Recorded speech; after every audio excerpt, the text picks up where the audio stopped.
आपकी समस्याओं को हल करने का एक समाधान। बस एक दिन यह प्रयास करें। आइए एक सरल उदाहरण से देखते हैं। एक समय की बात है, एक गांव में एक आदमी। इस आदमी के पास अपने व्यापार में मदद के लिए कई गधे थे। उनके साथ ही उसके पास एक बूढ़ा गधा भी था। यह बूढ़ा गधा बहुत लंबे समय से व्यापारी के पास था, इसीलिए व्यापारी को अपने गधे से लगाव हो गया था। एक दिन व्यापारी और उसके गधे एक यात्रा से लौट रहे थे। बूढ़ा गधा एक खुले गड्ढे में गिर गया। गधा रोने और चिल्लाने लगा। व्यापारी चिल्लाया, ओह नो, मेरे पास तो रस्सी भी नहीं है, अब मैं क्या करूं?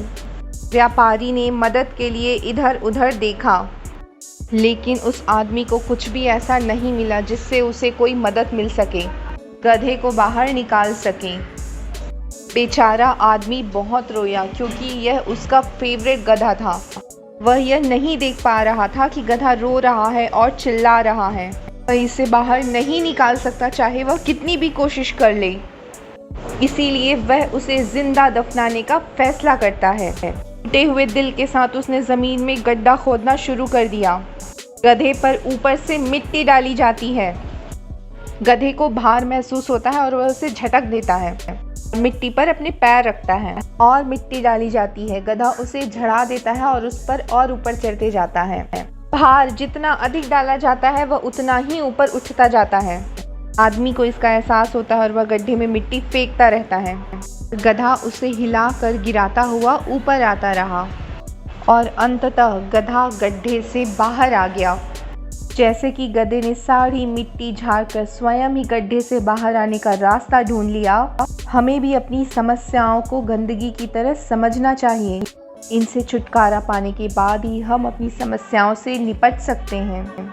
बहुत सारी समस्याओं से उबरने और उनसे सीख लेकर आगे बढ़ने के बाद बस एक बात याद रखिए, आपकी समस्या कोई समस्या नहीं है, आपकी प्रतिक्रिया ही समस्या है।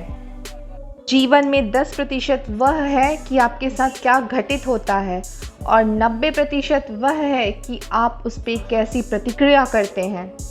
इसीलिए लोगों और परिस्थितियों से परेशान मत होइए, क्योंकि आपकी प्रतिक्रिया के बिना दोनों शक्तिहीन हैं। अपनी समस्याओं को धूल की तरह झाड़ फेंकिए। मुझे आशा है कि आप सब कुछ समझ गए होंगे।